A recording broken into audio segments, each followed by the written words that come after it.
안녕하세요. 저는 결혼을 앞두고 있던 30대 후반의 여성입니다.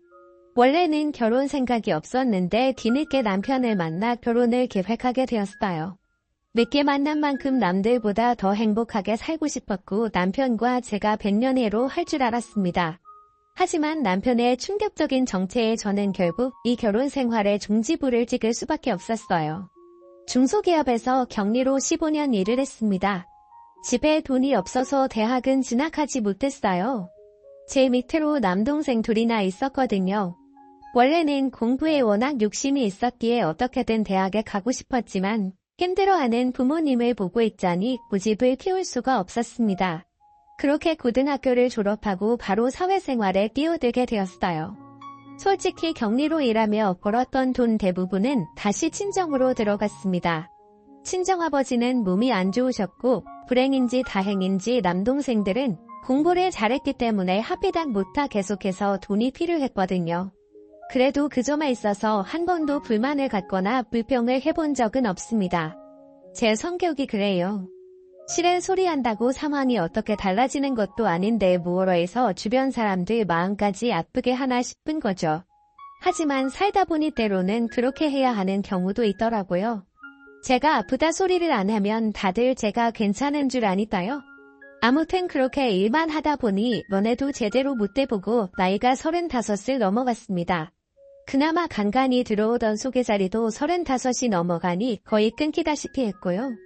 그런 와중에도 사람들은 저한테 왜 결혼 안 하냐, 시집 안 가냐 물어봤자 답도 없는 질문을 해대니 너무 스트레스를 받았습니다. 결국 공황장애 진단을 받고 회사를 그만뒀습니다. 그때 처음으로 제 자신을 위해 시간을 쓰게 되었어요. 다행히 동생 둘 다 누나에 대한 고마움을 아는 녀석들이라서 자기들이 도와줄 테니 당분간 아무런 걱정하지 말고 누나만의 시간을 가지라 하더군요. 친정부모님도 그동안 제가 애 많이 썼다 해주셨고요. 알아달라고 했던 일은 아니지만 그래도 가족들이 제 희생을 알아주고 인정해주니 큰 위로가 되었습니다. 그렇게 저는 회사를 관두고 공부를 시작했습니다. 현실적으로 대학교를 가기는 어려웠기에 공무원 시험을 준비했어요. 그리고 다행히 1년의 수험생활 끝에 합격을 하게 되었습니다. 다른 사람들은 공무원 합격을 했을 때 어떤 감정을 느끼는지 모르겠지만 전 드디어 혼자 살아도 괜찮다, 이제 걱정이 없다 뭐 그런 생각을 했습니다. 이 시기에는 이미 결혼에 대한 미련이 없었거든요. 그렇게 공무원 시험에 합격하고 얼마 지나지 않아 지인을 통해 지금의 남편을 소개받았습니다. 저보다 2살 어린 남편은 저처럼 오랜 시간 동안 일만 하느라 연애도 못 해보고 장가도 가지 못했다면서 저에게 적극적으로 다가왔습니다. 호감 가는 외모의 유머러스한 성격 그리고 믿음직한 말투까지 절시 금방 남편에게 마음의 문을 열었습니다. 남편과 저는 그해 1월에 알게 되었지만 금방 연인 사이로 발전하였고 그해 9월에 식을 올리자고 약속까지 하게 되었습니다. 남편에 대해서 조금 더 이야기를 해보자면 일단 직장의 경우 중소기업에서 과장으로 근무하고 있다고 했습니다. 대표가 자기 아버지인데 아버지가 사업을 물려받으려면 말단 사업부터 시작해서 하나씩 배워 올라와야 한다고 하셨답니다. 그래서 미국에서 대학원을 나온 뒤 한국으로 들어와 오로지 회사 생활에만 매달렸다고 하더라고요. 그 말을 듣곤 대단한 집념을 가진 사람이구나 싶으면서도 저보다 더 좋은 훈사 자리가 있었을 텐데 왜 만나지 않았나 싶었습니다.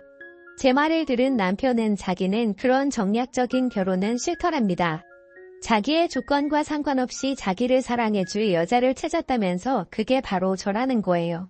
제 기분 좋으라고 한 말인가 싶기도 했지만 계속 뭔가 꿍꿍이가 있다고 의심하는 것도 웃기잖아요. 어리석고 순진하게도 그 말을 믿었습니다. 하지만 만나면 만날수록 남편의 말에는 묘하게 맞지 않는 부분들이 있었습니다. 저 역시 직장 생활을 오래 했기 때문에 사내 문화라던가 업무 처리 방식 등에 대해서는 익숙한 편이잖아요. 그런데 남편은 주인과 대리 중 무엇이 먼저인지도 헷갈려 하길 여러 차례였어요. 직장인으로서 호칭직함은 기본 중에 기본인데 말이지요. 자기 말로는 과장 자리에 너무 오랫동안 있어서 그렇다고 하는데 말단부터 시작했다는 사람이 과장 자리에 오래 있었다는 것도 뭔가 납득이 안 되었고요. 회사 내 유머에 대해서도 모르는 것 투성이었어요. 처음에는 단순히 실수였겠지라고 생각했지만 그런 일이 짧은 기간 동안 몇 번이고 반복되니 저로서는 정말 직장 생활을 하는 게 맞나 싶었고 결국 남편에게 당신이 일하는 회사에 가보고 싶다고 물어보게 되었습니다. 남편은 갑작스러운 제 제안에 좀 놀란 눈치였지만 그러자고 하더군요. 간 김에 자기 아버지한테 인사도 드리자면서요. 며칠 뒤 남편 회사에 찾아갔습니다. 도착하면 전화하라더니 전화를 아무리 해도 받지를 않더라고요. 결국 직원으로 보이는 사람에게 남편 이름을 말하며 여기서 일한다고 들었는데 오늘 안 나왔냐고 물었어요. 그러자 여기서 일하는 건 맞지만 출근 여부는 말해줄 수 없다며 직접 연락해보라고 하더라고요. 연락은 닿지 않지 아무도 말은 안 해주지 속상했지만 말해줄 수 없다는 직원의 말도 일리가 있었기 때문에 집으로 돌아가 남편으로부터 연락이 올 때까지 기다렸습니다. 그리고 늦은 밤이 되어서야 연락이 왔어요. 교통사고가 나는 바람에 병원에 있었다고 하더라고요. 너무 놀란 제가 당장이라도 찾아가겠다고 했지만 걱정시키고 싶지 않다면서 며칠 뒤에 만나자고 하더라고요. 아픈 사람한테 제 고집을 밀어붙일 수는 없는 노릇이었으니 기다릴 수밖에 없었습니다. 그리고 적어도 남편이 그 회사에서 근무를 한다는 사실은 확인이 되었으니 그것만으로도 다행이다 싶었지요. 조금씩 남편에 대한 믿음이 다시 회복되어 가고 있었습니다. 둘이 9월에 결혼하자고 약속은 한 상태였기에 6월에 양가 어른을 모시고 상견례를 진행했어요. 원래는 좀 더 일찍 하려고 했었는데 시부모님께서 여행을 다녀오신다고 하여 좀 늦어지게 되었지요.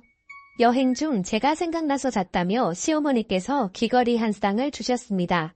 그 정도로 다정한 분이셨어요.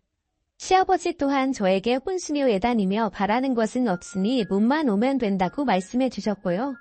저희 부모님은 딸이 결혼도 못하고 평생 혼자 살까봐 걱정이 크셨는데 뒤늦게나마 좋은 집에 시집가게 되었다고 무척 기뻐하셨습니다. 저 또한 기다린 자에게 복이 있다더니 내 인생이 그런 건가 싶었고요. 상견례까지 무사히 마치고 나니 정말 제가 결혼한다는 사실이 현실로 느껴졌습니다. 백마탄 왕자를 기다리며 세월을 보낸 것은 아니었지만 저에겐 남편이 말 그대로 백마탄 왕자나 다름없었지요. 저희는 7월에 가까운 가족들을 모시고 약혼을 하기로 했고 9월에 정식으로 식을 올리기로 했습니다. 부끄러운 말이지만 늦은 나이도 불구하고 남편은 아이를 무척 갖고 싶어 했어요. 저는 제 나이 때문에 마음을 접은 상태였고요. 하지만 계속해서 남편이 조금이라도 희망이 있을 때 같이 노력해주면 안 되겠냐고 물어왔고 차마 외면할 수가 없었습니다. 저도 애시당초 아이가 싫어서라기보다는 제 나이 때문에 조심스러웠던 거니까요. 그러다 상견례까지 마치고 청첩장까지 찍어낸 이후로는 남편의 말에 따르기로 결정을 내렸습니다. 결혼을 계획 중이었으니 허락하지 않을 이유가 없다고 생각했어요. 그만큼 저는 우리 둘의 미래에 대해 확신이 있었습니다. 그리고 바로 저희 약혼식 날 결혼식을 2달 정도 앞뒀던 시점 저는 남편에게 제 모든 것을 주었습니다. 지금 돌이켜보면 너무나 어리석은 선택이었기에 후회스러울 뿐이에요. 저희 가족과 시부모님 그리고 각자의 가장 친한 친구까지 총 10명 정도의 사람이 모여 심플하게 약혼식을 치렀습니다. 남동생 둘은 요즘 세상에 약혼식까지 하는 집이 어디 있냐며 특이하다고 했어요. 저도 처음 약혼식 이야기가 나왔을 때 과하다는 생각을 잠시 하긴 했었기 때문에 동생들 의견에 어느 정도 구미를 했지요. 하지만 예비 시부모님께서 약혼식을 한다는 건 그만큼 이 결혼에 서로 진지한 마음이라는 걸 보여주는 절차라며 절대 생략할 수 없다 하셨거든요.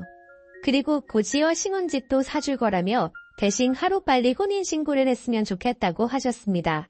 지금 생각해보면 예비 시부모님이 그렇게 서두는 데는 다 이유가 있었을 것이니 의심을 해볼 법도 했었는데 그때는 뭐에 콩깍지가 씌었는지 그저 저희 둘의 행복을 바라셔서 적극적으로 도와주시는 거라고만 믿었습니다. 혼인신고만 하면 집도 저희 둘 공동 명의로 사줄 거라며 재촉을 하셨고 그렇게 저희는 결혼식을 한 달 정도 앞두고 혼인신고까지 하게 되었어요. 약속대로 예비 시부모님께서는 서울에 있는 아파트를 마련해 주셨습니다.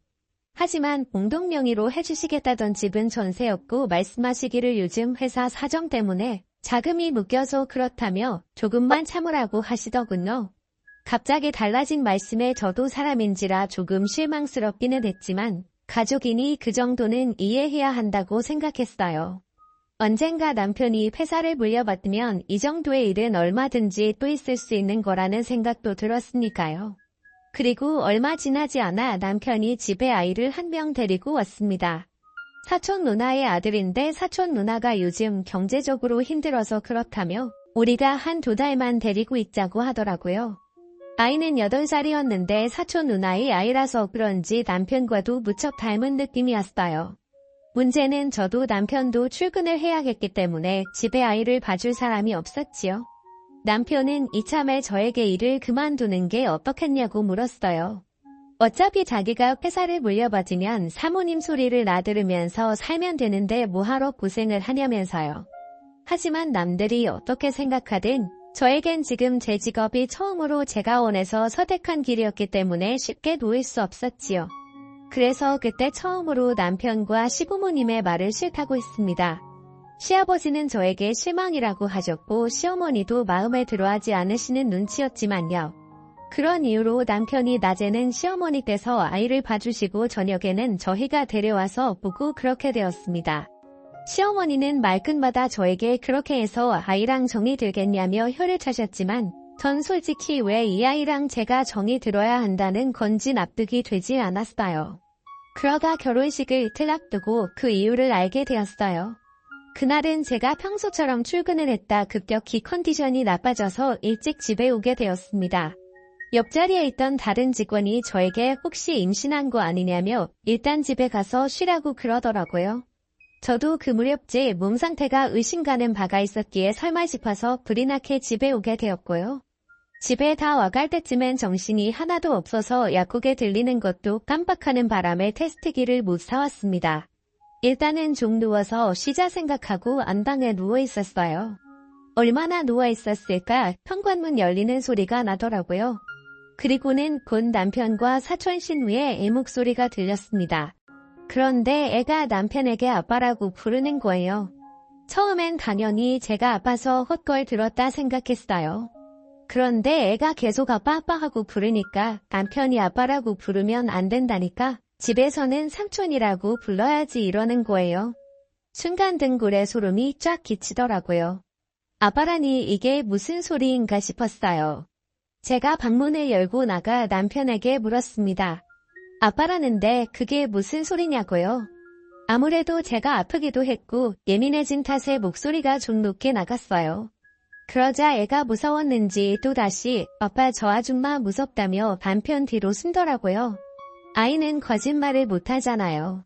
직감적으로 알아챌 수밖에 없었습니다. 사촌 신우의 애가 아니라 남편의 아이라는 것이요. 저는 그 뒤로 바로 남편의 혼인관계 증명서를 확인하였고 충격적인 사실을 알게 되었습니다. 총각인 줄 알았던 남편은 결혼 생활을 10년이나 했던 이혼남이었어요. 저는 그 사실을 알고선 그 자리에서 쓰러지는 줄 알았습니다. 제가 왜 나를 속였냐고 물으니 남편은 제 앞에 무릎을 꿇고는 아이 엄마가 재혼을 한다며 아이를 데려가라는데 자기는 도저히 혼자 키울 자신이 없었대요. 그런 와중에 저를 알게 되었는데 동생들을 위해서 그토록 오랫동안 환신했다는 사실을 듣고선 그렇다면 자기 자식도 친자식처럼 치워줄 거란 믿음이 생겼다나요. 그 말을 듣는데요.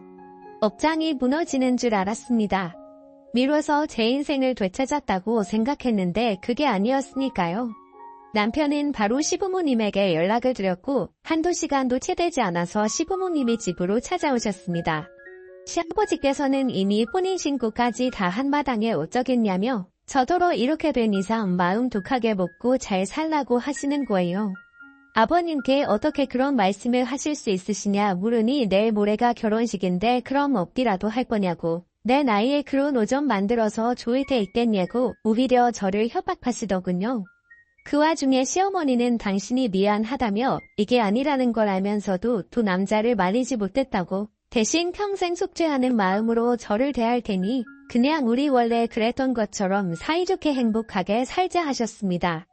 솔직히 말하면 화와 분노보다는 그냥 문 앞이 딴간했습니다. 시아버지 말씀대로 결혼식이 내일 모레인데 혼인신고까지 다 한마당에 제가 무엇을 할 수 있을지 감이 안 오더라고요. 결국 시부모님이 돌아가시고 남편은 잠든 그 새벽에 미친 듯이 인터넷을 뒤졌습니다. 그리고는 혼인신고를 한 지 3개월 전이면 취소가 가능하다는 한 줄기 희망을 발견했어요. 저는 이튿날 아침 바로 변호사를 찾아갔습니다. 변호사는 사기로 인한 혼인신고인 만큼 취소가 가능할 거고 위자료도 받을 수 있을 거라며 저를 위로해 주었습니다. 남편 쪽 변호사는 남편이 저를 너무 사랑해서 사실을 밝히지 못했을 뿐 속이려는 의도는 없었다며 혼인 취소는 불가능하다고 주장했습니다. 하지만 결국 재판부에서 제가 입은 경제적 정신적 피해와 고통을 인정하여 저에게 위자료 2천만 원을 지불하라는 판결을 내려주셨어요. 결국 저는 지옥의 문턱에서 다행히 빠져나올 수 있었습니다. 남편은 그 이후로도 저에게 그래도 저를 사랑했던 마음만큼은 진심이었다며 잘 생각해보고 다시 돌아와 달라고 했습니다. 하지만 저도 남편을 진심으로 사랑했었기에 더욱더 돌아갈 수 없었습니다. 더 이상 그 무엇도 믿을 수 없었으니까요. 이 모든 사실들을 알게 된 제 두 남동생은 동교했고 동시에 자기들 때문에 제가 인생에서 너무 많은 것을 놓치고 희생하며 산 것에 대해 눈물을 보였습니다. 친정 부모님도 한숨만 내쉬면서 능력 없는 당신들 탓이라고 미안하다 하셨고요.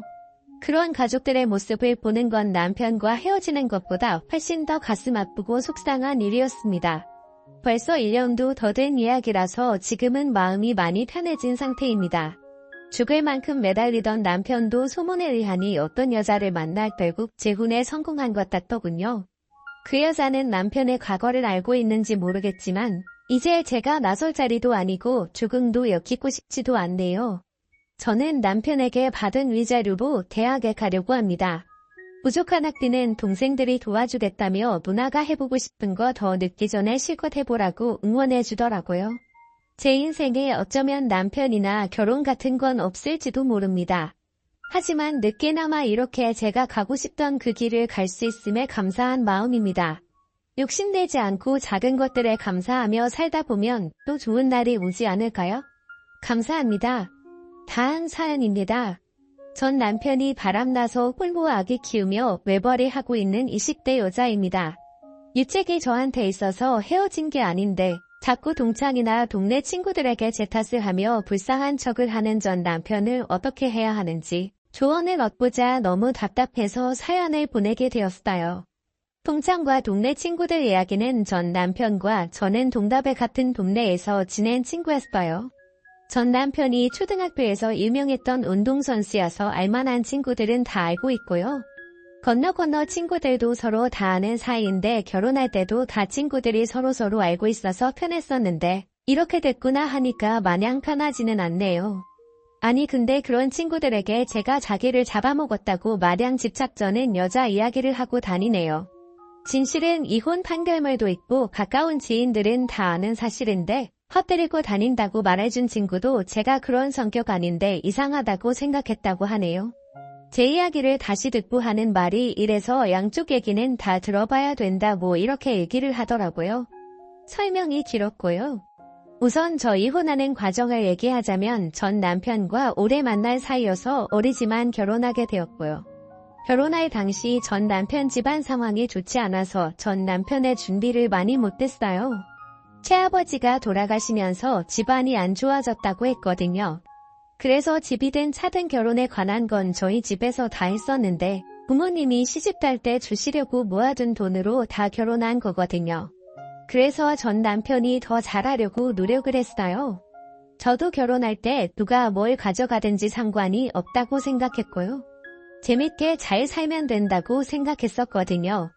나중에 가장 잘 꾸려서 조금씩이라도 갚아드리자고 했었고 저희 부모님도 그렇게 생각하셔서 결혼을 허락했거든요. 시댁은 기독교 집안에 부모님이 두 분 다 목사셨는데 시아버지는 돌아가셔서 호르모님은 계셨는데 제가 기독교인이 아니라서 반대를 좀 많이 하셨었어요. 그래도 잘 설득해서 결혼했고 한동안은 잘 살았는데요. 결혼 준비 시기에 애가 생겼는데 그때까지도 저한테나 친정집이나 잘했었어요. 그러다가 애기 낳고 애기 키우며 지내는데 너무 힘들어서 싸우기도 많이 싸웠어요. 그래도 갑자기 가정이 되었고 애기 봐주는 게 고마워서 용돈 쥐어주며 밖에서 놀고 오라고 자유시간 몇 번 줬는데 그게 이렇게 될지는 몰랐네요. 제가 멍청하게 너무 믿었던 거죠. 자유시간 주고 몇 달 안 돼서 결혼했을 때도 없었던 회사 경리가 자꾸 밤마다 전화를 해왔어요. 낮에도 가끔 전화를 했는데 전 남편이 나가서 전화를 받았는데 이 일 전화를 밖에서 받나 싶었거든요. 그러다 출장 갔다 와서 남편이랑 애기랑 자고 있는데 그날따라 기분이 되게 똥밟은 기분이랄까? 새한 나쁜 기분이 들고 이상해서 출장 갔던 차에 가봤는데 불박이나 맵이나 제 차랑 저는 애기랑 집에만 있었고 남편밖에 안 탔었는데요. 펜션이며 모텔이며 바닷가까지 갔다 왔네요. 불박이는 같이 안고 가는 영상까지 픽업하는 영상까지 줄줄이. 진심 사람이 너무 빡치면 눈물도 안 나온다는 말이 이해가 그때는 좀 되더라고요.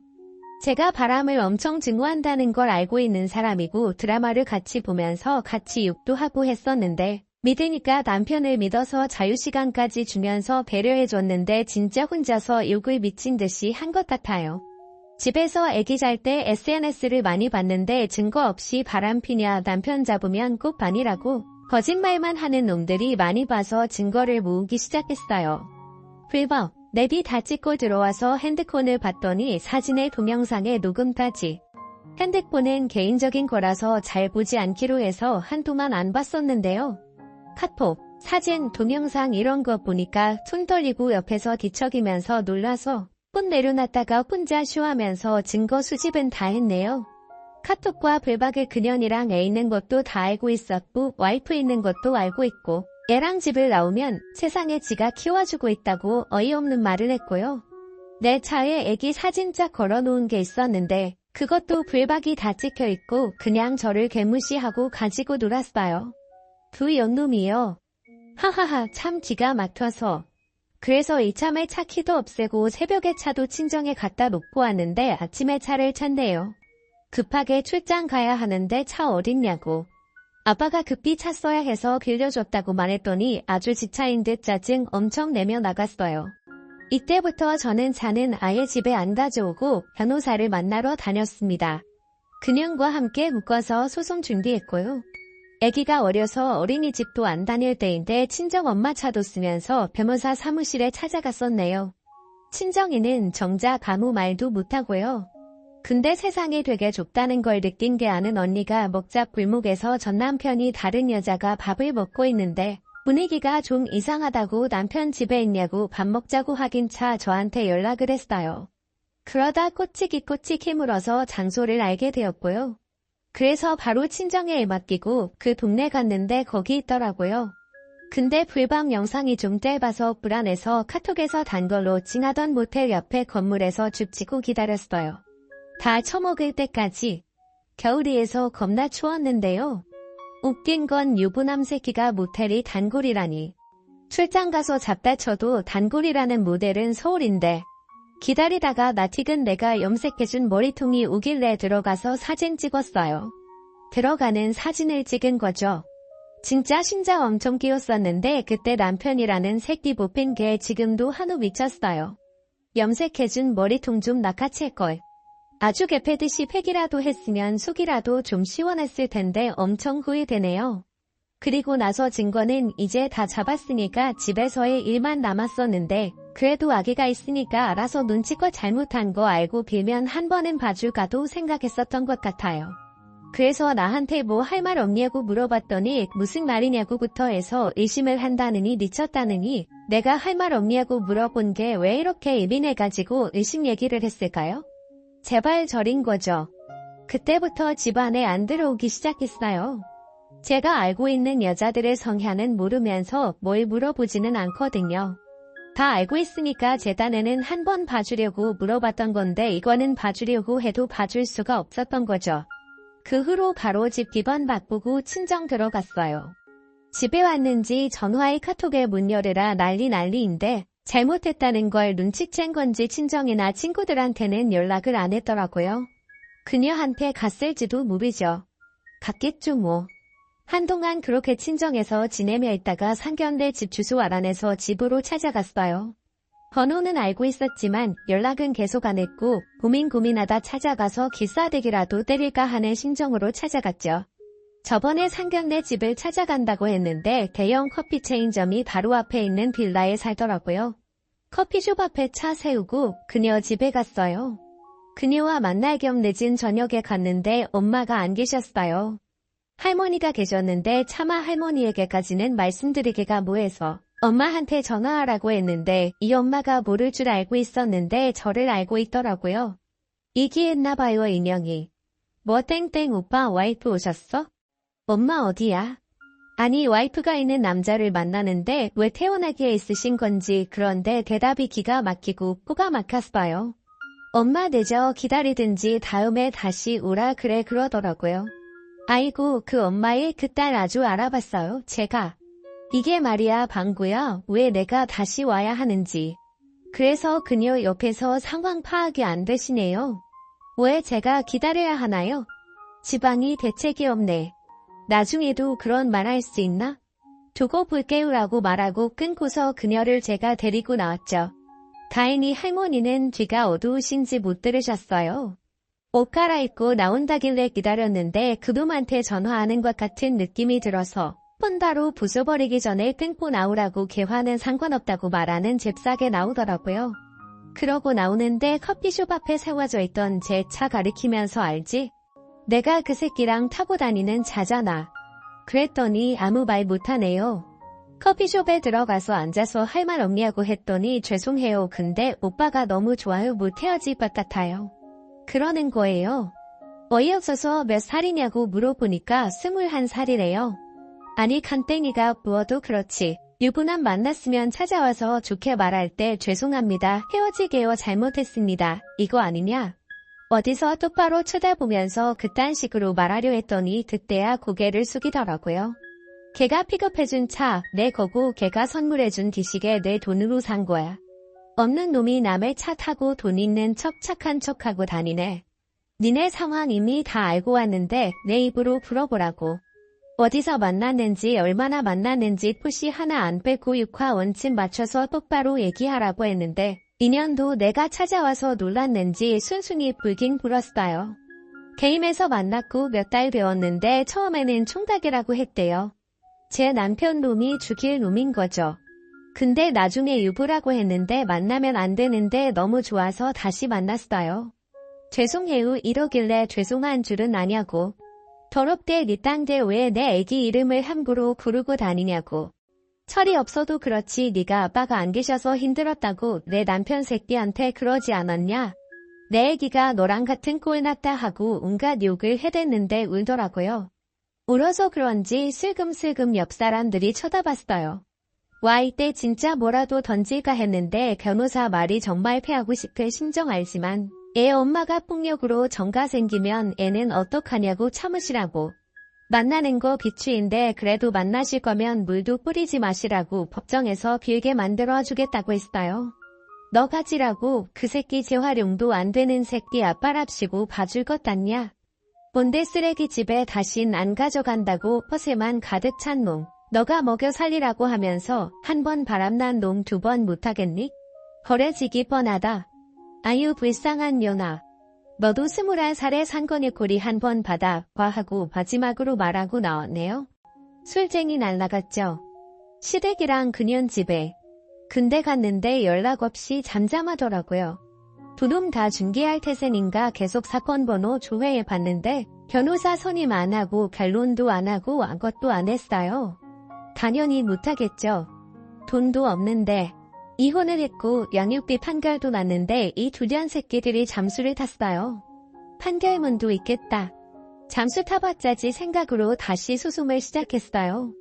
변호사님한테 빨리 좀 진행하자고 쫄라가지고 그년 집에 먼저 재산 조회, 회사 급여 압류 등기 싸주고 놈새끼는 직장 때려쳐 회사 조회 안 되어서 우선 대기하고 기다려봤는데 그년한테는 등기는 갔나봐요. 잠수 탄 년이 등기 받자마자 연락이 왔어요. 돈 부하고 있는데 좀만 기다려 달라고요. 좀 닥치고 내일까지 돈 보내라고 했어요. 그러다 결국 법원에 출퇴하라고 안 오면 벌금에다가 재산 잘못 적어도 징역 산다는 등기 하나 뚝하니까 분을 보내더라고요.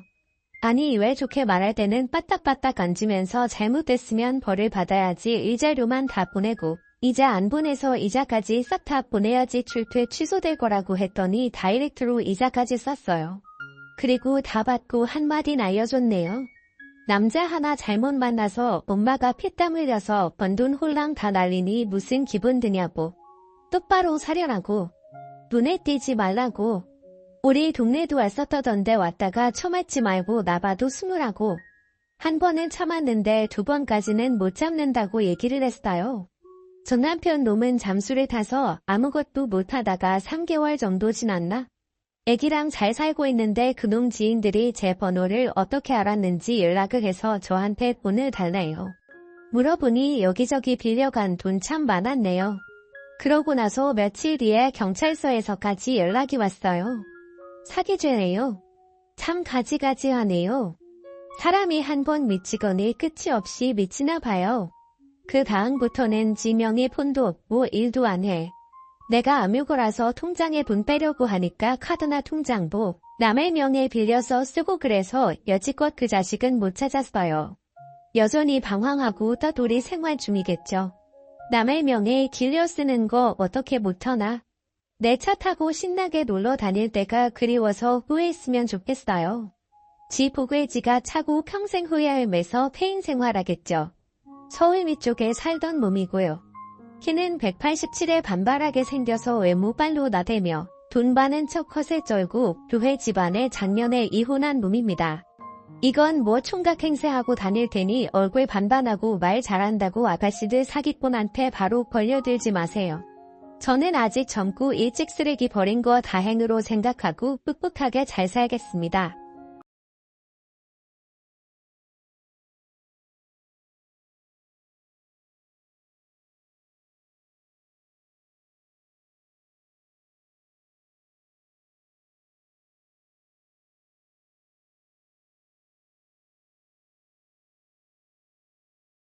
남자 직원들조차 이해 못하는 그런 상황이었던 거죠. 시어머니는 남편이 결혼 전 자취할 때 그렇게 하고 가셔서 남편은 처음에 기분 나빠하는 나를 이해하지 못하다가 제가 이해시키고 또 이해시켜서 결국 시어머니 못 오시게 했어요. 나중에 친가친척 결혼식 때 만났는데 식사하다가 다른 친척에게 본인 울었다고 말씀하시더라고요.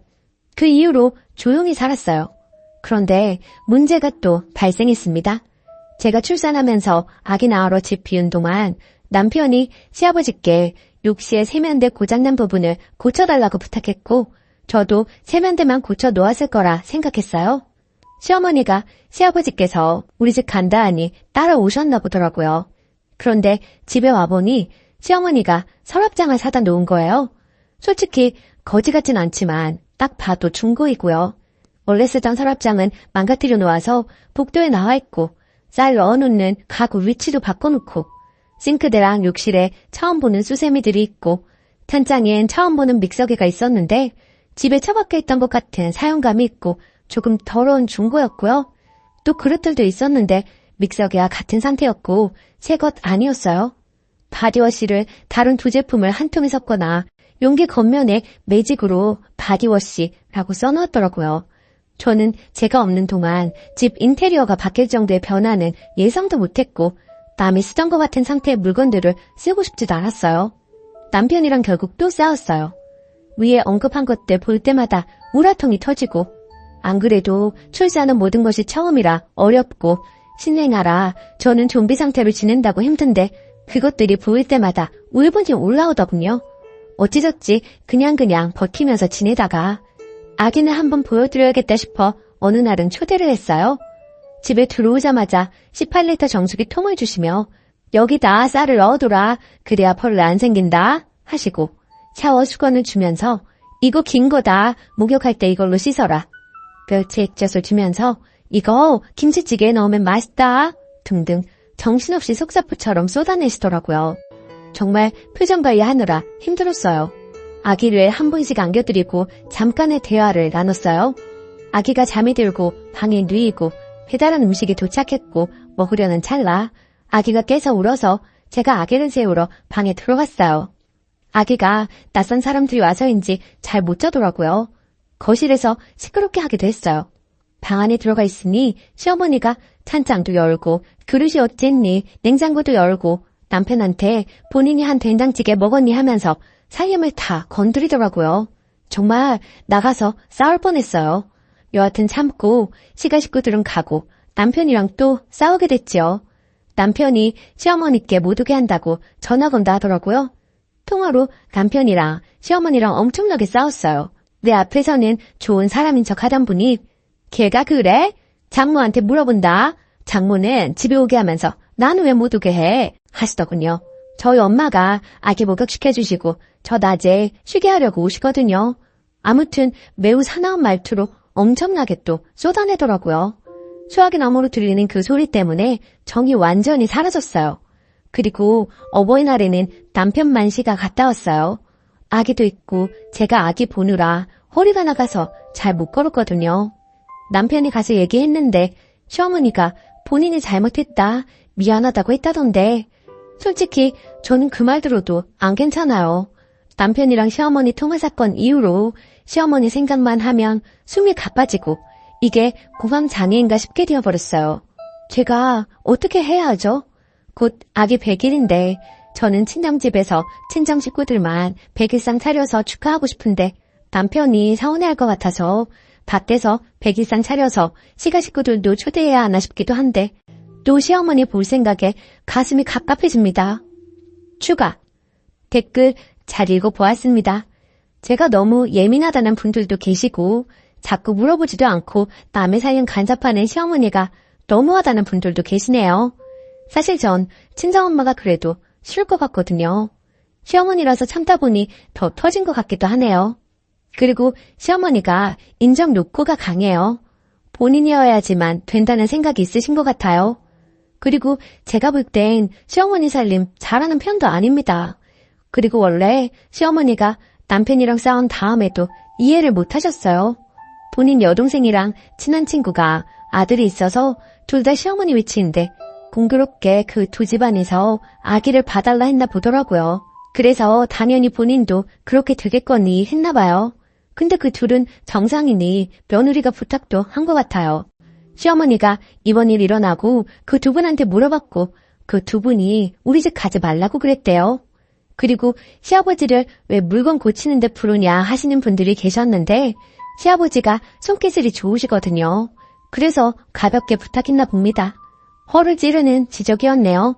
앞으로는 전문가 이용하겠습니다. 저는 저희 부모님 욕 먹을까 봐서 가장 걱정이라 아직 가만히 있는 중이거든요. 솔직히 시어머니가 저 싫어해도 상관은 없어요. 어차피 노력하든 안 하든 저 좋아할 사람은 좋아하고 싫어할 사람은 싫어하니까.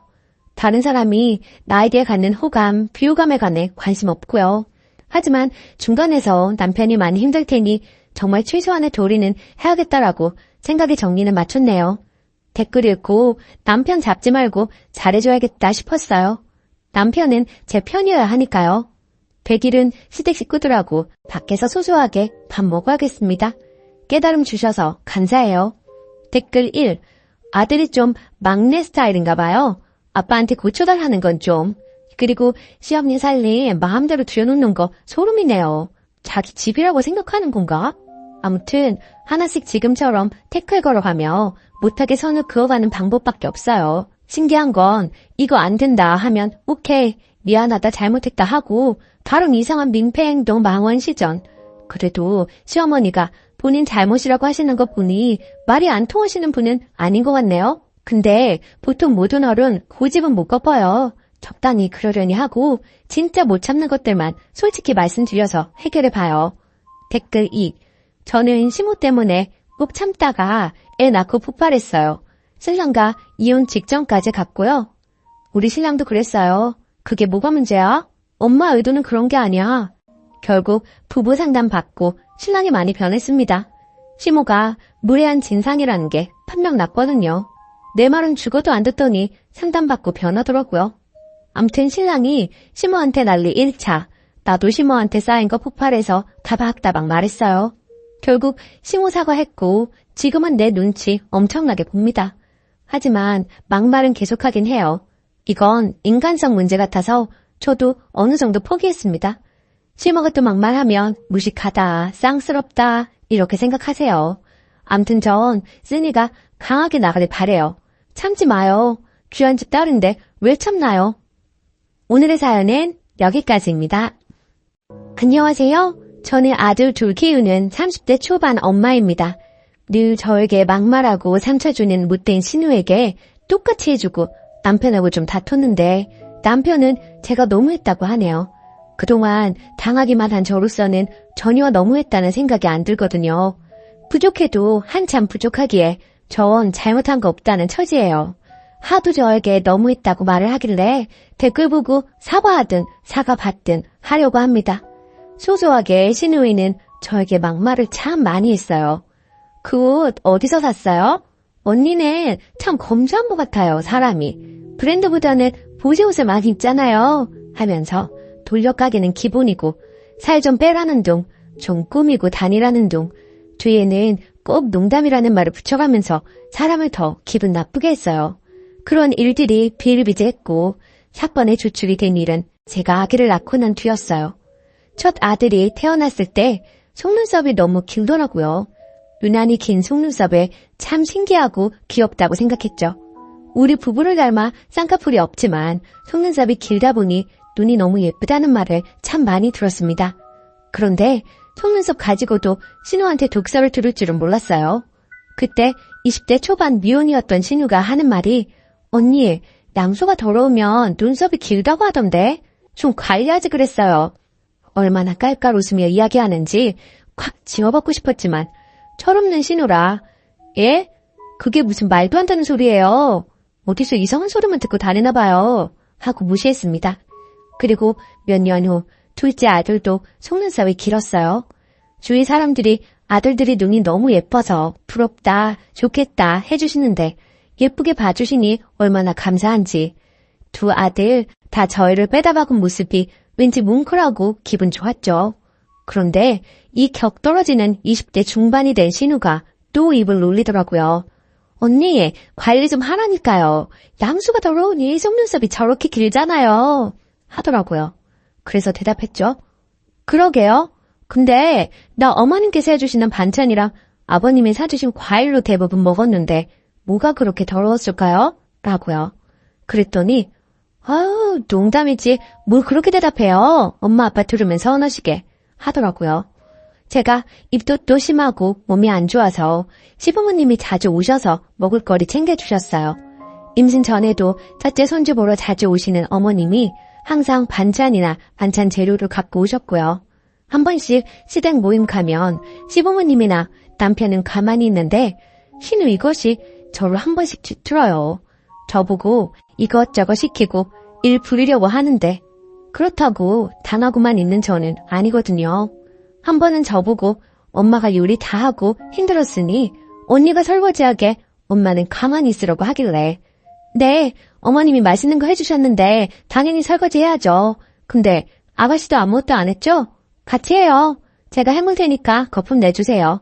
어머님 음식 맛있게 얻어먹었는데 아가씨도 일해야죠. 하면서 같이 일하게끔 했어요. 저 일부러 골탕 먹이려는 거 뻔히 알고 있었고 제 실수에 어쩔 수 없이 설거지하면서 입 툭 튀어나와 있더라고요. 어쨌든 다시 본론으로 돌아와서 그 뒤 신우가 시집가고 허니문 베이비로 아들 출산했어요. 그리고 며칠 전에 시조카 100일이라 신우 집 다녀왔습니다. 시조카 직접 본 건 처음이었는데 속눈썹이 길더라고요. 어라? 이때다 싶어서 말했습니다. 물론 100일 잔치 끝나고 사진도 다 찍고요. 아가씨, 김신 때 아무거나 막 먹더니 아기 피부가 안 좋네. 그러길래 커피랑 과자랑 많이 먹지 말라고 했잖아요. 100일 전에 피부가 이런 건 또 처음 본다. 그리고 아가씨 양수도 많이 더러웠나 봐요. 어째 속눈썹이 우리 애들보다 더 기네요. 난 또 아가씨는 관리 잘할 줄 알았는데 헛똑똑이네. 그랬더니 갑자기 우네요. 그래서 또 이야기했어요.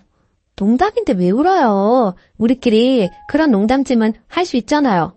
그랬더니 펑펑 울어요. 달래줄 마음도 없고 계속 울고 투덜대는 거 듣기 싫어서 빠르게 점심 먹고 집으로 왔습니다. 그랬더니 남편이 저에게 막 뭐라고 하네요. 결국에는 남편과 말다툼을 했습니다. 아까 말이 너무 심하잖아. 100일 된 아이 예쁘다는 말만 해줘도 모자란데 그게 뭐냐? 혹시 그때 한 말 아직도 마음에 담아두고 그러는 거야? 철없는 애가 한 말을 그냥 넘기고 말지 뭘 또 똑같이 갚아주려고 하냐? 하더군요. 늘 아가씨가 농담이라고 하는 말에 비수 꽂혀가며 살았어. 똑같은 말 대갚아줬을 뿐인데 그게 펑펑 울 일인가?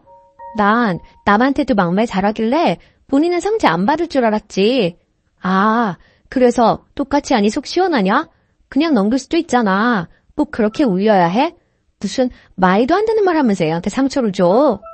양수 더러움에 속눈썹 길다는 거 네 동생한테 배운 거야. 잊고 있다가 조카분이 생각나서 한 말이야. 농담인데 왜 우냐? 네 동생은 그런 농담 해도 되고 나는 왜 안 되는데? 그랬더니 그 뒤로는 할 말이 없는지 한숨만 푹푹 쉬고 결국 지금은 냉전입니다. 이거 제가 속이 좁은 건가요? 저는 할만하니까 했다고 생각하거든요. 후기. 남편에게 댓글들 다 보여줬어요. 처음에는 댓글들이 칼날이 되어 자기 마음에 박히는지 더 화를 내더니 하루 지나서는 자기가 대신 사과한다고 미안하다네요. 자기는 자기 동생이라 워낙 툭툭 내뱉는 말에 익숙해져서 상처라고 생각을 못했는데 대신 사과한다면서요. 그래서 신우가 그동안 했던 험한 말들 사과하기 전까지는 저는 신우 만날 생각이 없다고, 본인도 자기가 한 말인 걸 잘 알 텐데 내 사과 기다리지 말고 스스로 사과한다면 그나마 가족의 정으로 용서해주겠다고. 근데 스스로 사과할 마음이 없으면 인간이 덜 된 거라고요. 남편도 신우랑 자리 만들지 않겠다 하며 알겠다 하네요. 그동안 작은 독설들은 받아치거나 참으면서 넘어갔는데 이번 일로 저도 대놓고 싸우고 똑같이 해줘야겠다 싶었어요. 속이 좀 시원하더라고요. 아무튼 조언 모두 정말 감사했습니다. 댓글. 완전 잘하셨어요. 확인사살 해줘요. 조제 가졌을 때는 관리 잘하라고. 남편은 남의 편이라 그래요. 그냥 깡그리 무시해줘요. 댓글 2. 그 신우 정말 어이없네. 고작 한 번 듣고 울어요. 님은 두 번씩이나 똑같은 말을 들었는데 남편분은 어디 머리가 고장나셨나? 본인이 남편으로서 저런 말도 이제 때는 하지 못하도록 제 동생 관리를 했어야지. 더러운 건 양수가 아니라 신우 주둥이구만. 두 번째 사연. 저희 엄마와 잘 지내는 줄 알았는데 아내가 이혼하자네요. 안녕하세요. 너무 답답한 마음에 글을 올립니다. 아내에게도 보여줄 생각으로 솔직하게 쓰겠습니다.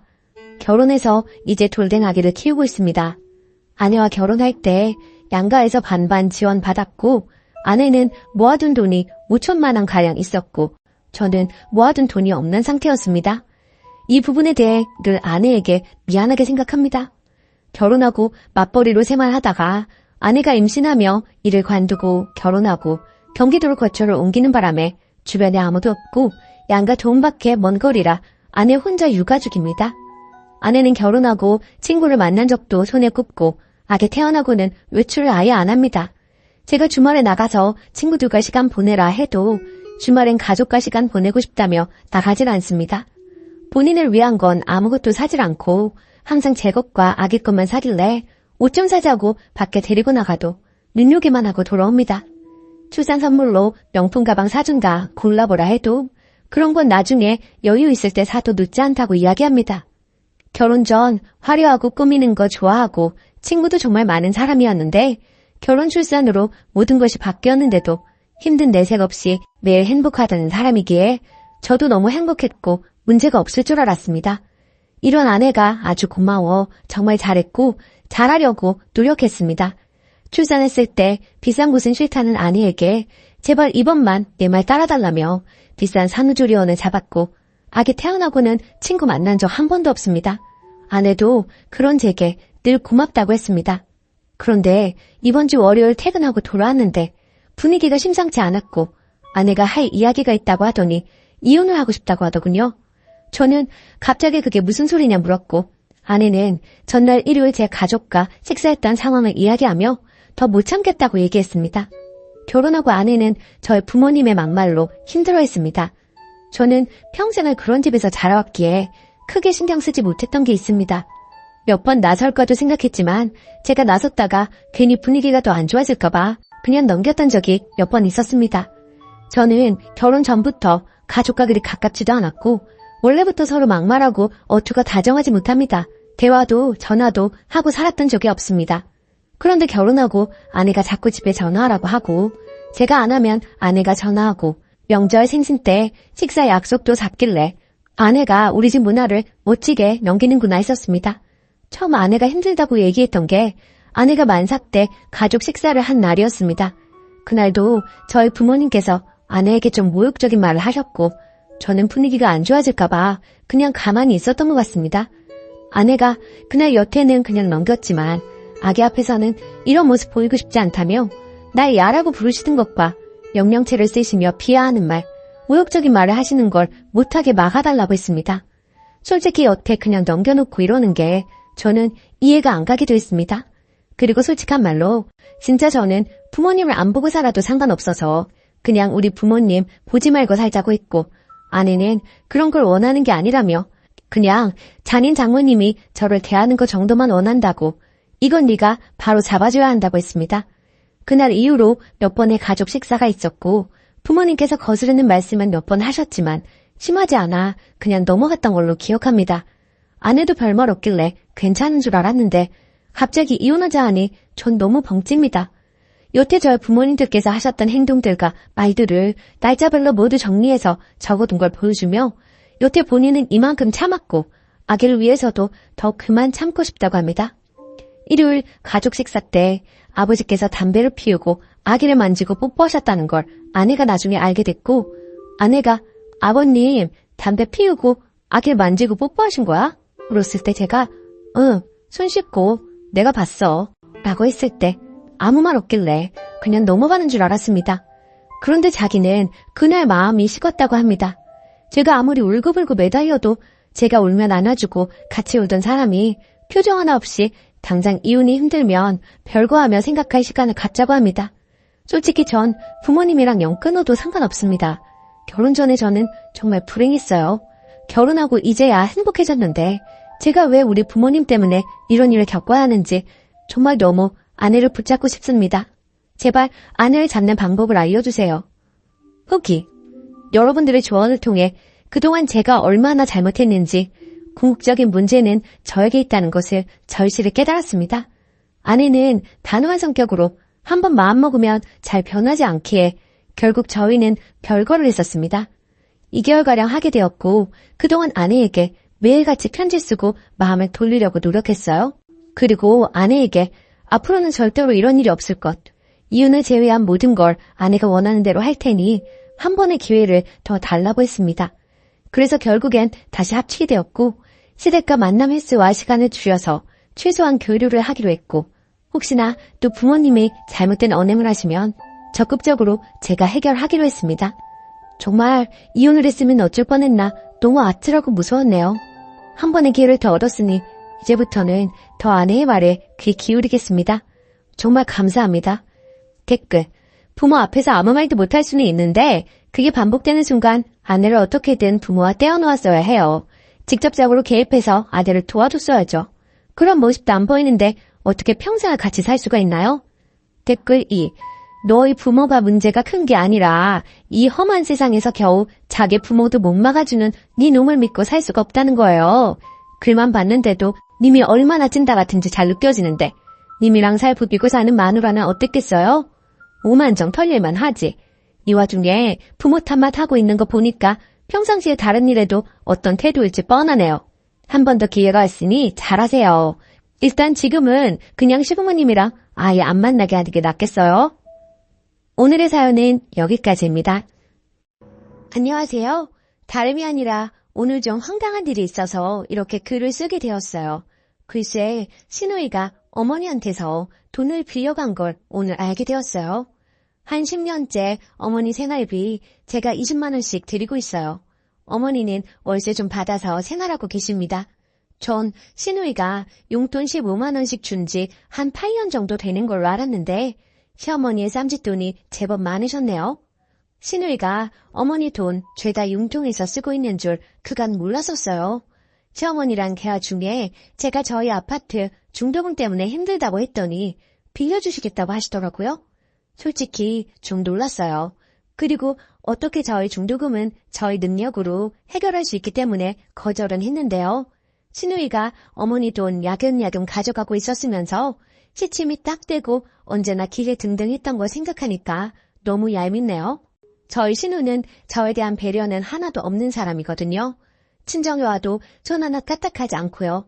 그렇다고 일하는 며느리에게 미안하거나 걱정해주는 그런 거 하나도 없습니다.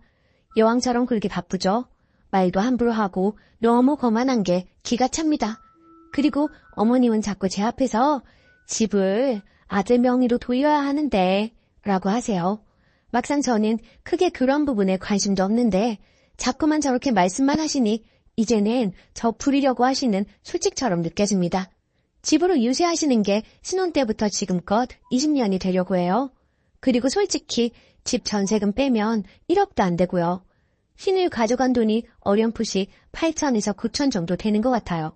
그럼 시누이 한 찰 다 가지고 있고 어머니 갑자기 돌아가시면 방법은 없죠. 그저 시어머니는 집을 아들 명의로 바꿔야 하는데 말로만 하시고 유세만 하시네요. 시누이는 돈 욕심도 많고 아주 독하고 모진 성격이에요. 늘 돈 굴릴 생각만 하고 돈 거립니다. 그러니 무슨 일이 생겼을 때 돈 내놓을 사람이 아닙니다. 아무래도 어머니가 시누이 가머니설에 농락당하시는 것 같아요. 원래부터 손아래 시누이 너무 거만해서 늘 불편했는데 아마 돈 문제 불거지면 한치 양보도 없을 것이 불보듯 뻔합니다. 저는 맏며느리라고 불임당하고 구박받고 이혼만 당하고 산 것 같아서 어이없어요. 시누이 나중에 지가 마지노릇도 불사하겠다고 하면 말릴 이유도 없지만 노릇 같은 거 할 위인도 못 되고요.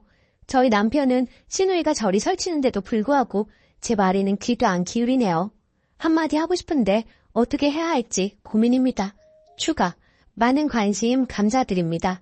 참고로 말씀드리면 위에도 언급했듯이 시어머니한테 중도금 안 빌립니다. 힘들긴 하지만 해결할 수 있어요. 그리고 시누이가 돈 가져간 거 좀 눈치가 엿보여 중도금은 그냥 흐린 말이었는데 어머니가 반응하신 거죠. 딸이 돈 빌려가도 친정에는 안 갚아도 된다는 건 도둑년 신부 아닐까요? 시누이는 그러고도 남을 것 같아서 더 열이받아요. 그간 시누이한테 상처받고 쌓였던 게 더 큰 것 같습니다. 그렇지 않았다면 이렇게까지 열이받지는 않았을 것 같아요. 돈이야 원래 없었다고 생각할 수도 있는 문제이지만 시누이 하는 짓이 정말 밉상이거든요. 지 오빠한테는 너무 여우같이 예쁘게 보이려고 합니다. 하지만 저는 물론이고 저희 아이들한테는 쌀쌀 맞고 냉정합니다. 너무 여우 같은 시누이 앞에서 속절없이 당하는 제가 너무 바보같이 느껴지고 황당해서 하소연해봤어요. 집에 들어가니 시어머니는 시누이 사진 닦고 계시고 자기 딸은 너무 아까워 부엌 근처에는 얼씬도 못하게 하시는 분이 돈까지 다 빌려주셨다고 하니 속상하더라고요. 팔이 안으로 굽는 건 맞는데 남의 자식 대하듯 며느리를 이렇듯 소외시키고 자기들 좋은 대로만 행동하는 시어머니랑 시누이가 얄미워요. 늘 부엌부터 들어가는 며느리에게 말 한마디 따뜻하게 할 줄 모르는 시누이. 더 이상 상대 말고 무시해버려야겠어요. 자기 친정에서 돈을 빌리던 말던. 그리고 집 명의 문제는 남편 보고 적극적으로 알아보라고 하려고요. 괜히 며느리가 나섰다가 모양만 이상해지니까요. 조언 정말 감사했어요. 댓글 1. 쓰니님 서운하고 섭섭하시죠? 오죽하면 봄볕엔 딸 내놓고 가을볕엔 며느리 내놓는다고 하랬습니까? 쓰니님도 아이들 계시지요? 옆집 아들딸하고 내 아들딸이 같은가요? 달라요. 시어머니가 시누이를 아까워하고 사랑하는 거 그건 뭐 어쩌지 못해요. 님도 대신 님의 친정에서 사랑받는 딸 아닌가요? 누가 이해해주기 바라지 마시고요. 님의 권리 스스로 찾으세요. 며느리라 왜 부엌부터 들어갑니까? 그것부터 바꾸세요. 시댁팔길 자주 가지 마세요. 서서히 줄이시던지요. 댓글 2. 야박하시네요. 시어머니한테 용돈 드리는 20만 원, 말 그대로 용돈이지 생활비는 아니죠. 결국 시어머니가 약간의 경제력이 있다는 건데 설사 경제력이 없어도 내 손 떠난 돈의 쓰임 출처까지 이렇게 검사해야 하는지요? 어머니로서는 시누이가 딸인데 아들만 자식인가요? 그리고 아들, 딸 입장을 떠나 자식된 도리로 용돈 드리는 거 아닌가요? 아들이라 나중에 집 물려받을 생각에 용돈 드리는 것인지요? 그냥 내 남편의 부모니 말 그대로 용돈 드리는 거로 생각하세요. 집집이 모두 경우에 따라 다르겠지만 시어머님이 재산을 물려주시면 고마운 거고 안 주셔도 할 수 없지 않나요? 시어머니 재산 시어머니 맘대로 하시는 건데요. 조금만 너그럽게 생각하세요. 두 번째 사연. 의사 아들이라고 생활비 300만 원 요구하는 시댁 힘들어요. 저는 결혼 3년차 주부입니다. 30살 간호사와 33살 레지던트로 만나 결국 결혼까지 꼴이나게 되었습니다.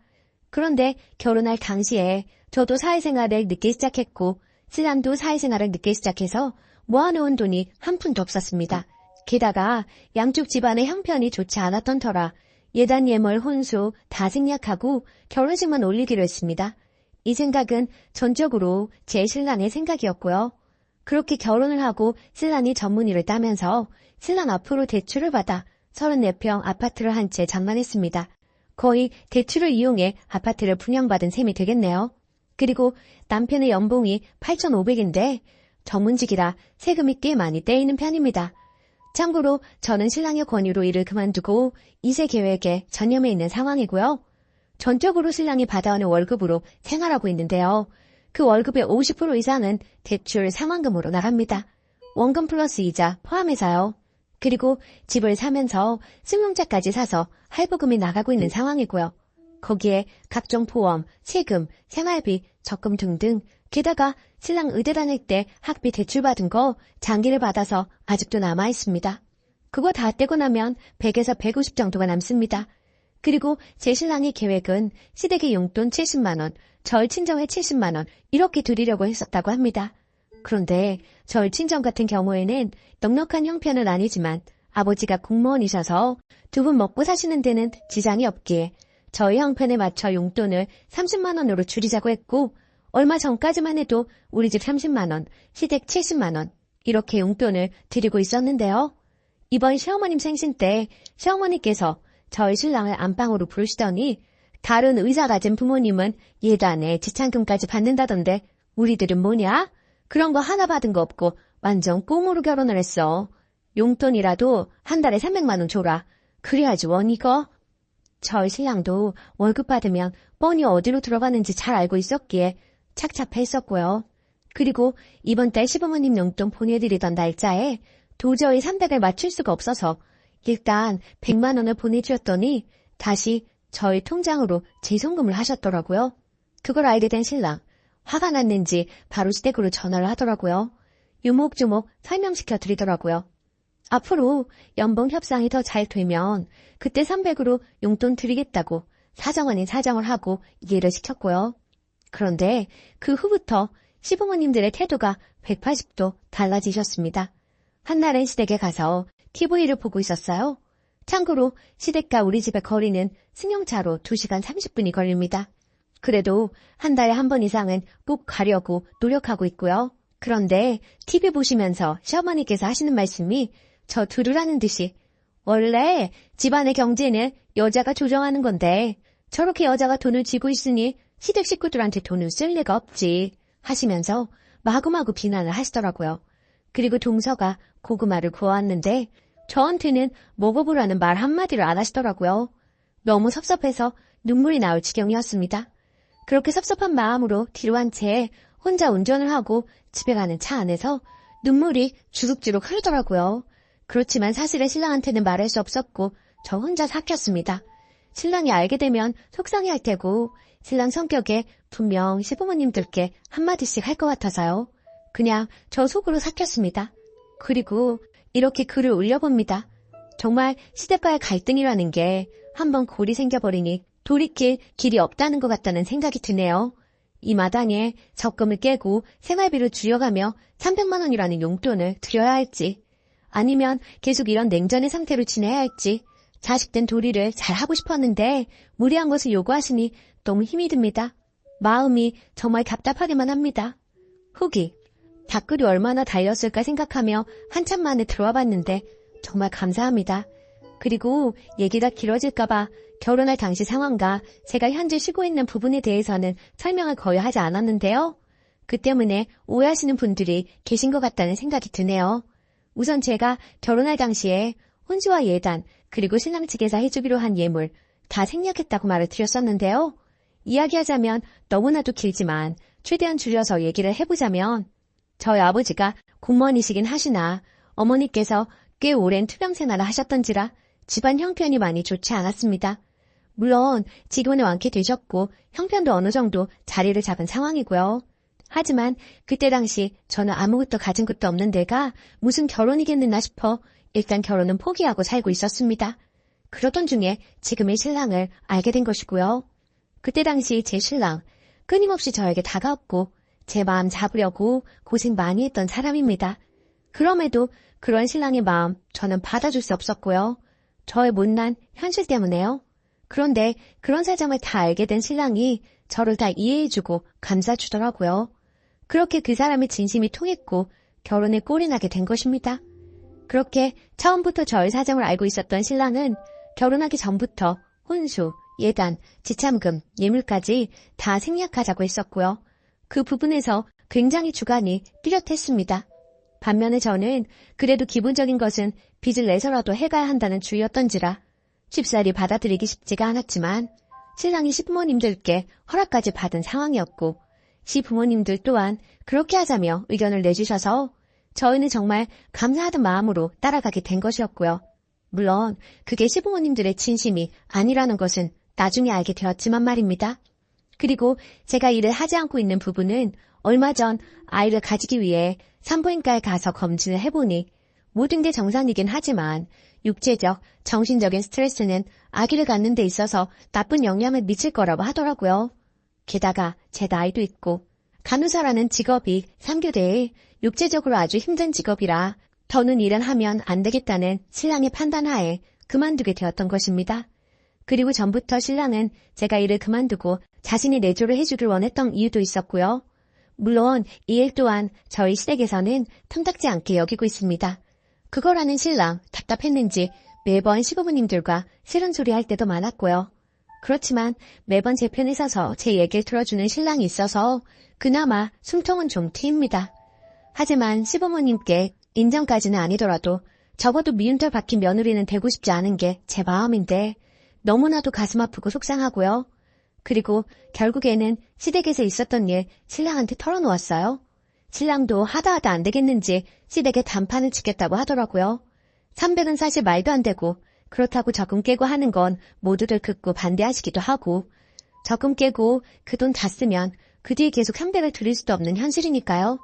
모든 게 너무 무리된다 싶은데 저렇게 화만 내시니 시댁하고 사이가 틀어지더라도 결판을 내자는 것이 신랑 입장이자 저의 결론이네요. 마음이 모질어야 하는데 가슴이 아픈 건 사실이에요. 시부모님 공경하면서 잘 살고 싶었는데 뜻대로 되지 않네요. 모든 조언 감사합니다. 답글 써주신 분들께 감사드립니다. 댓글: 남편분에게 말하는 게 좋을 것 같아요. 혼자 삭히면 그게 병이 됩니다. 저도 한 달에 생리 벌어오는 돈 160 가지고 생활을 하는데요. 이래저래 시댁에서 돈이 없네, 뭐가 필요하네, 이래서 들던 적금마저 깨서 해드리려고 하니까 이제 자연스레 그런 얘기를 하십니다. 한 번 했던 행동이 이제 버릇이 되어서 저희는 땅 파면 돈 나오는 기계인 줄만 아세요. 그러니까 절대 적금 같은 거 깨지 마세요. 저처럼 후회하시지 마시고요. 얼마 되지 않은 적금이었지만 깨고 나니까 적금 다시 넣기가 힘들어지더라고요. 님 글을 읽고 울컥했습니다. 약간 저와 비슷한 처지이신 것 같아서요. 님 힘내시고요. 남편분과 이야기를 해보세요. 자식들이 부모 돈 벌어다주는 기계는 아니잖아요. 또 아예 생활비 같은 거 안 드리는 것도 아니고 친정보다 더 드리고 있는데 왜 그렇게 욕심이 많으신지 모르겠네요. 동서한테는 이렇게 바라시지도 않으시죠? 전 시부모님이 형님한테 안 바라시거든요. 그 등살에 저만 죽어나고요. 유산기에 조산기에 있다고 해도 저만 죽어라 부려먹고 돈과 필요한 물건 있음 저한테만 연락하더이다. 저처럼 이렇게 살지 마세요. 댓글 2. 죄다 무개념 아닌가요? 집 좀 작은 데 살고 차가 꼭 필요한가요? 돈 없으면 걸어다니고 적당히 있으면 버스 타고 다니면 되는 거지. 무리하게 집 큰 거 사고 차 사고 그렇게 살아야 하나요? 작은 평수에 대중교통 이용했으면 홀랐겠구만. 그리고 우리 부모님은 내가 돈 드려도 도로 주시면서 항상 하는 말이 돈 줄 생각 말고 돈 빌리거나 오지 말라고 그러시면서 돈 가져오지 말라고 하던데 그 시댁은 진짜 개념이 없네요. 오늘의 사연은 여기까지입니다. 안녕하세요. 속상한 일들 좀 시원하게 이야기하고 싶어서 이곳까지 오게 되었네요. 저는 시어머니가 한 말 때문에 가끔 속상해서 잠을 못 자는 며느리입니다. 저는 현재 30대 후반으로 올해 초 기다리던 임신을 하게 되었어요. 주위에서 임신은 하늘이 내린 선물이라며 힘들게 아이가 생긴 친구들이 있었지만 사실 그게 제 일이 될 줄은 몰랐죠. 매번 병원 다니고 주사 맞고 하는 게 정말 쉬운 일이 아니더라고요. 몸과 마음이 고되고 지쳐갈 무렵 생긴 아기라 더 소중하고 기뻤습니다. 그런데 임신 26주부터 계속 피가 비쳐 병원에서 움직이지도 말고 집에만 있으라는 말을 듣게 되었고 정말 집 밖에는 나가지도 않고 누워있는 생활이 지속되었습니다. 결국 나중에 고위험 산모실에 2주 동안 입원해 자궁수축 억제제를 맞고 버텼으나 약물 부작용과 조기 진통으로 33주 되는 날 응급제왕으로 출산하게 되었어요. 뭐든 자연스러운 게 좋은 것인지 그래도 출산하는 것보다는 수술이 쉬울 거라고 생각했는데 공포 그 자체였어요. 수술 깨고 나서도 제가 계속 헛소리하면서 눈물만 흘렸다고 하더라고요. 하지만 제 건강보다 중요한 건 아기였습니다. 아기는 출산 직후 인큐베이터에 들어가게 되었고 많은 걱정 속에 약 한 달간 인큐에 있다가 태어나게 되었어요. 한편 시어머니는 올해 초 유방암 초기 판정을 받은 상태셨어요. 바로 선항암 수술을 받았으며 아기를 출산할 때쯤에는 방사선 치료를 받고 있는 중이었습니다. 그런데 문제는 출산 후 시어머니의 잦은 전화와 통화 내용으로 제가 엄청나게 스트레스를 받게 된 것입니다. 응급제왕한 다음 날 저에게 수고했다는 말도 없이 아기의 상황을 물어보시더니 아기가 엄마 목소리 갑자기 못 들어서 무서워할 것 같다. 매일 네가 가서 목소리라도 들려줘야 하는 거 아니니? 하시더라고요. 신생아 중환자실에서 아기 면회 안 된다는 거를 여러 번 설명해도 이해를 못했어요. 그리고 아기가 집에 오고 나서는 거의 2달간 2, 3일에 한 번씩 전화했는데 주로 가족 단톡방에 보낸 아기 사진을 보고 요즘 육아 방식에 맞지 않는 이상한 지적들을 계속해서 하셨어요. 정말 사진 보내기 싫을 정도로요. 이를테면 아기 사진 보내면 뜬금없이 아기 양말 신겨라, 발 시렵다, 애 감기 걸려. 또 애가 젖병을 들고 있으면 분유 먹이지 마라, 엄마 모유를 먹여야 건강한 거야. 안 그래도 일찍 나온 애 네가 관리를 잘해야 하는 거다 하시기도 하고 백태를 거지에 요구르트를 묻혀서 닦아봐라 등등 얘기하셨어요. 그런 말들을 아기를 키워본 선배로서 하실 수 있는 말이라고 100번 이해해도 그 뒤에 시어머니 본인의 하루 일상 이야기, 음식 잔소리 등을 최소 30분, 최대 1시간 통화로 얘기하시니 너무 지치더라고요. 저는 당시 아기가 신생아라 3시간에 한 번 수유하고 모유랑 분유 혼합 수유하던 시기라 진짜 3시간에 한 번씩 쪽잠 자서 너무 힘들었거든요.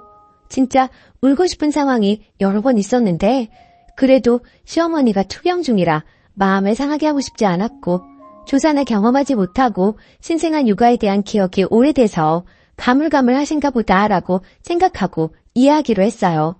조산 과정과 제 심정, 육아가 녹록지 않은 상황을 디테일하게 2-3번 설명하면서 이해시키려고 노력했습니다.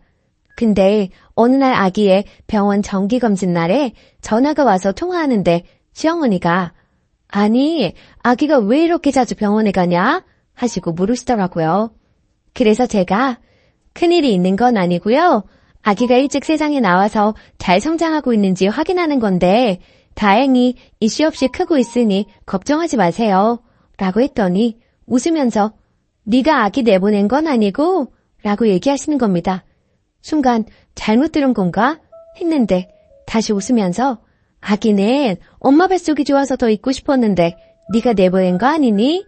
라고 얘기하셨어요. 그 뒤로 마음이 너무 상하고 슬프기도 하고 화나기도 하고 전화 끊고 나서 남편에게 이 이야기를 했고 남편도 너무 충격받고 미안해 하더군요. 그 뒤로 저는 정신건강을 위해 시어머니랑 거리를 둬야겠다고 생각하고 부재중 답 전화도 안 하고 가족 단톡방을 보지 않았습니다.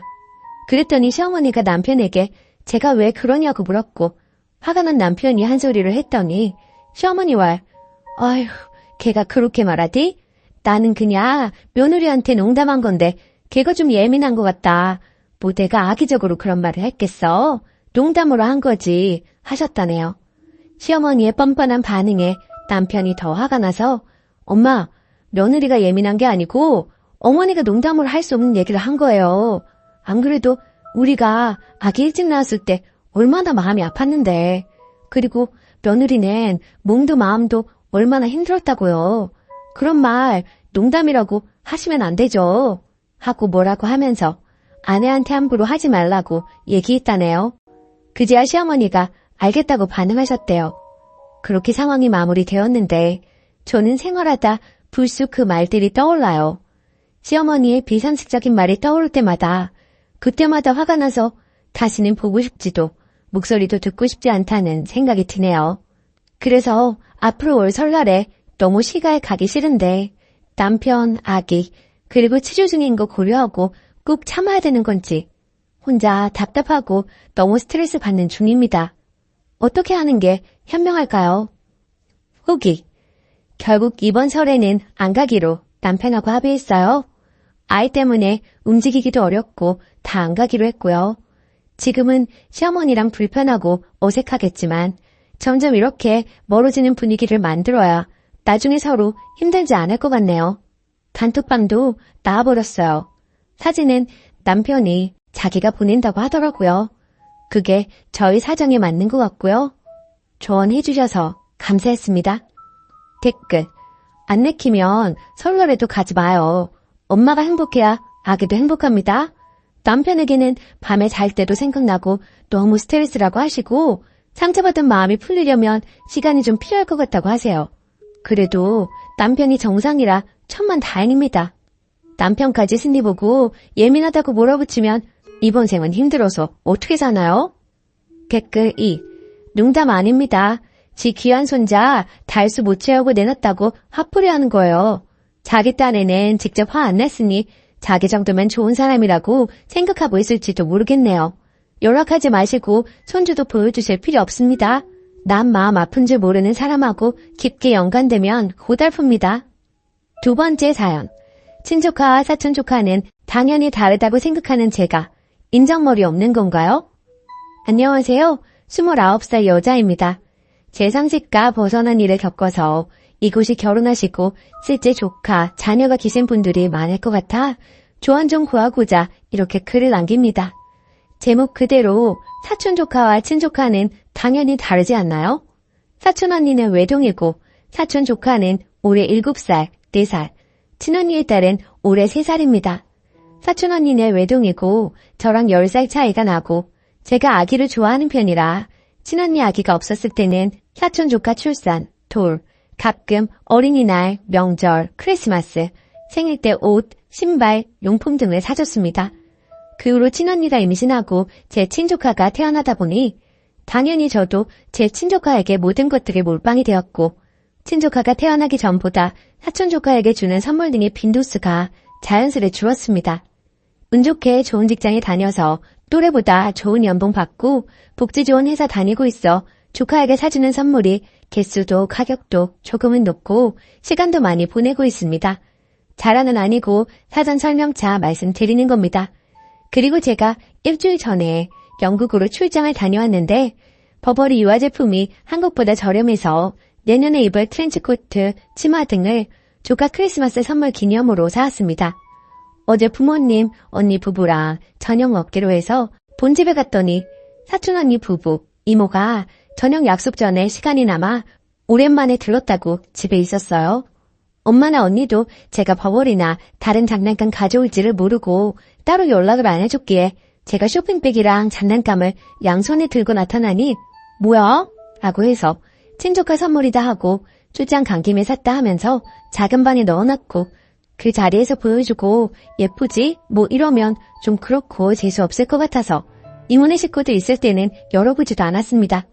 근데 사촌 언니가 내 거랑 우리 애들 건 없어? 이러길래 이건 나도 비싸서 못 입어 하면서 장난질에 넘겼는데 저만 장난이고 사촌 언니는 장난이 아니었나 봐요.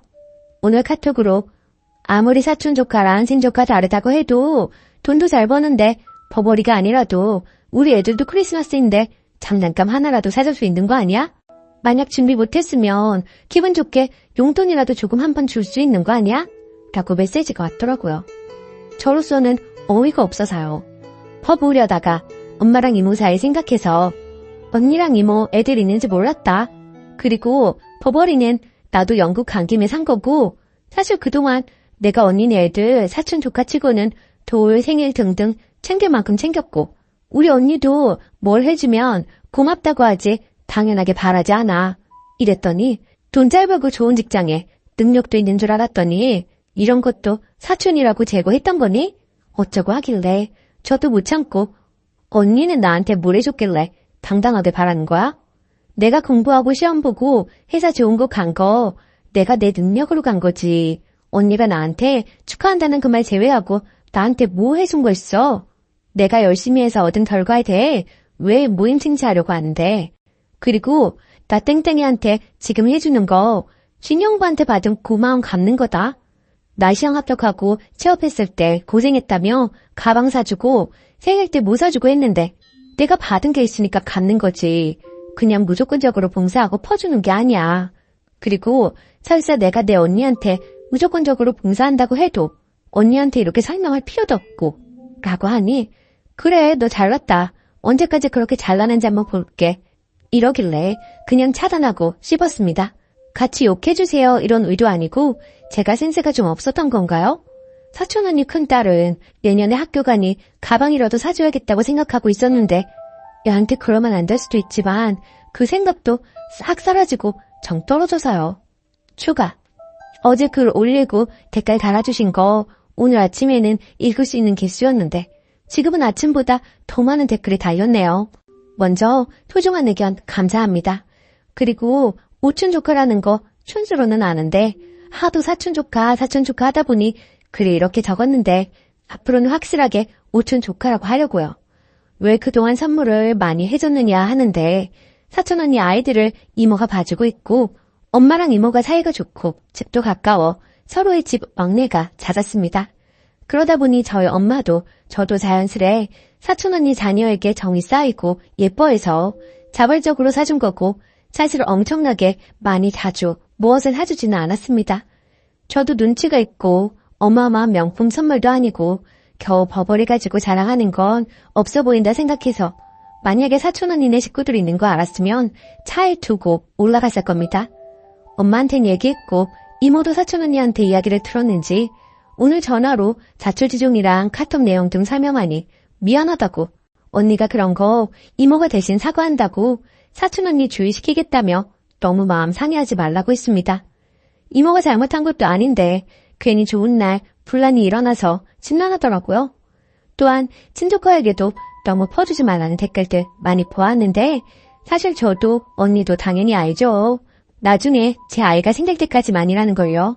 그리고 경제적으로는 언니네 부부가 훨씬 풍족해서 제가 조카에게 선물 안 해도 사실 조카가 크는 데는 영향이 없고 형부가 언니 선물할 때 똑같은 브랜드 품목을 저에게 선물해준 적도 있고 굳이 따지자면 언니랑 형부가 저한테 더 많이 해줬지 덜 해주지는 않아서 저도 이렇게 조카한테 하는 겁니다.